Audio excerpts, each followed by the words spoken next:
Salut jeunes pousses, c'est Tom le jardinier. Une fois le 15 août passé, il est temps de semer les épinards. Comme tu peux le voir, ma plate-bande est déjà pratiquement prête. Ici avant, j'avais une première culture de haricots, une des cultures les plus actives. Une fois la récolte terminée, il est temps de passer à autre chose. Côté entretien et préparation de la terre, j'ajoute un petit peu de compost pour bien décomposer et enrichir un peu mon sol. Donc là, je griffe simplement la terre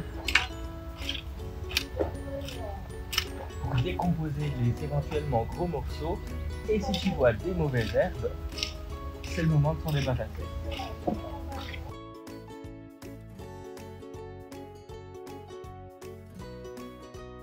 Et maintenant, il ne me reste plus qu'à tracer 4 lignes sur mon mètre de plate-bande.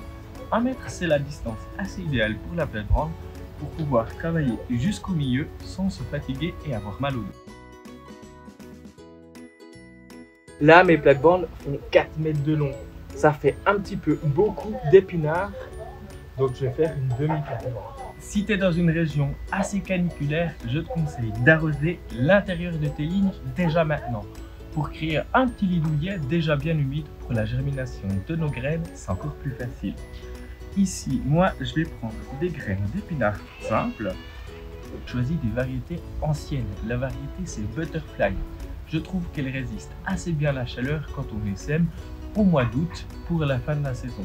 Car il faut bien dire, si on n'arrose pas assez nos épinards, ils ont vite tendance à monter à graines. Et du coup, maintenant, je sème, je dispose mes graines.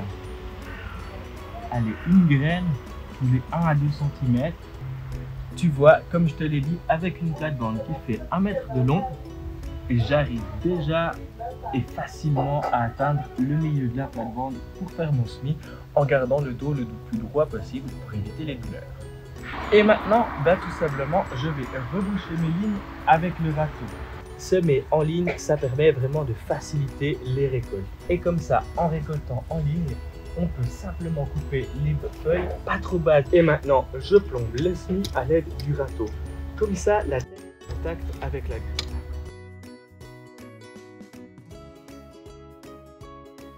Voilà, il me reste moins à faire la deuxième partie de la plate-bande et à bien arroser. Surveillez bien les arrosages au printemps. Si tu veux faire la même chose chez toi et qu'il fait assez chaud, tu peux ombrer un petit peu ta plate-bande. Utilise des vieux sacs de toile de jute par exemple ou bien des voiles de forçage qui vont ombrer ici notre plate-bande. Ça leur permet de bien germer et d'avoir une plus belle régularité dans le semis. On se retrouve tout bientôt pour une prochaine vidéo. D'ici là, bon jardinage. Ciao jeunes pousses.